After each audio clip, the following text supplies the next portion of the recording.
really. And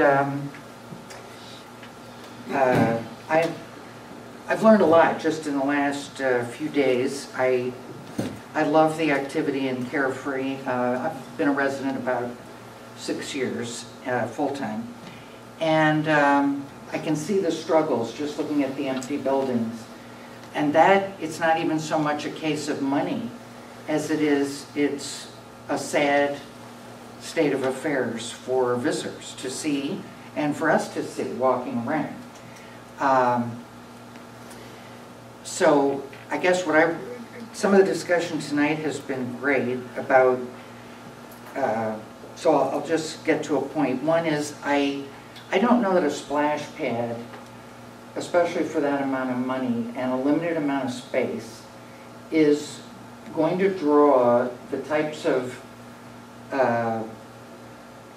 customers, visitors that we would like.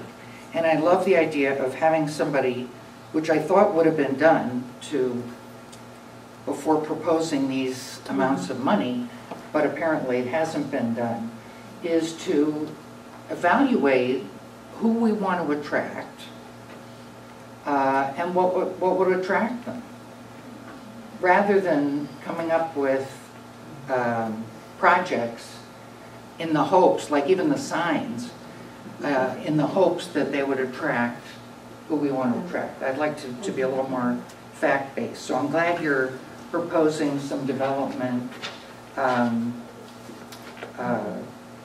insight, and I do think change has to take place.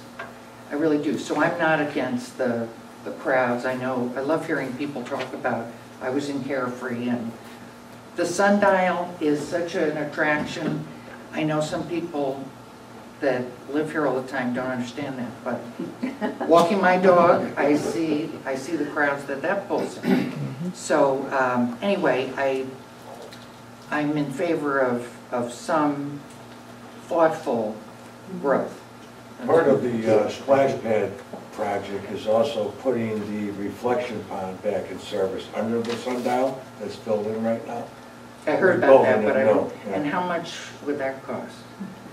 That I don't price? know. We're not. Yeah. Thank you for your comment. Okay, sure. Rod Ogilvy, Long Rifle Road, 36833. Well, seem to come up in there. Yeah. Thank you for the opportunity to speak. A lot of people have said some things that I want to say, so one thing I want to say very explicitly is I'm very much in support of doing a study to look at what will be advantageous to bring into the area. On that, I was in the industry with splash pads, so I'm very familiar with it.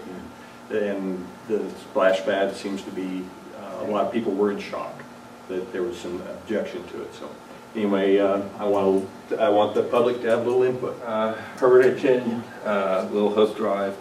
I'm an oncologist and bald head, and I think a shade over that amphitheater would be wonderful. I mean, you know, I see all the time in the literature that I'm being bombarded by even little kids that try to cut down on their sun exposure. I mean, they keep on stressing that you burn now, you pay later. So if any of those things, I would love to see some shade over that area. Thank you. Mayor, may I ask?